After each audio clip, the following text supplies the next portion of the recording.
Hello everybody, and welcome to exercise 12-3. So we're talking about the classification of intangible assets. So based on the information above, what are the amounts to be reported by Hyde for intangible assets on its balance sheet? If an item is not to be included in intangible assets, explain its proper accounting treatment for reporting purposes. So organization costs, these are typically going to be expensed. For tax purposes, it's a little bit different. So for organization costs,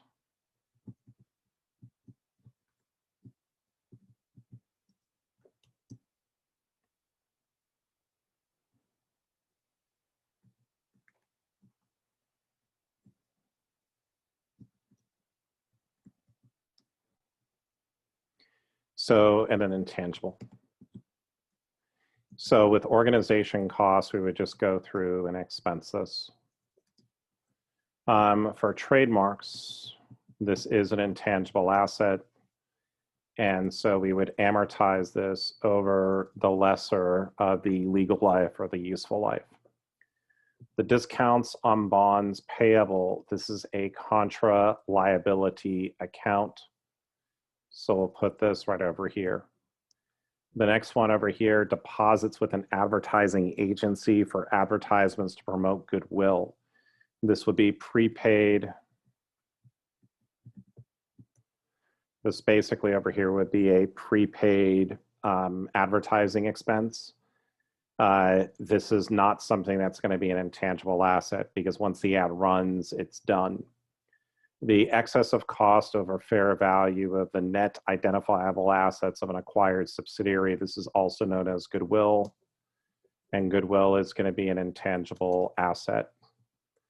The cost of equipment acquired for research and development projects. The equipment has an alternative future use. Let's see what it says here. This would be PP&E. Because even though it was acquired for R&D, it also has a future use. So we'll just put this as another asset. Cost of developing a secret formula for a product that is expected to be marketed for at least 20 years. This is called research and development. So over here, secret formula. It's a Frosted Flakes question. 80,000. So there you go. And the reason why we want to be classifying this as research and development is that research and development becomes very, very important when you're talking about companies. So for a company like Intel, where they are trying to go through and develop new products, you should be seeing that they have, say over here, research and development. So they put in 3.2 billion into R&D.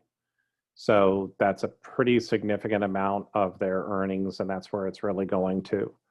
So again, this is something that's important for a lot of different companies, especially if they're on the technology side. So that's how we go through and do exercise 12-3. I look forward to seeing you on the next video. Have a great one.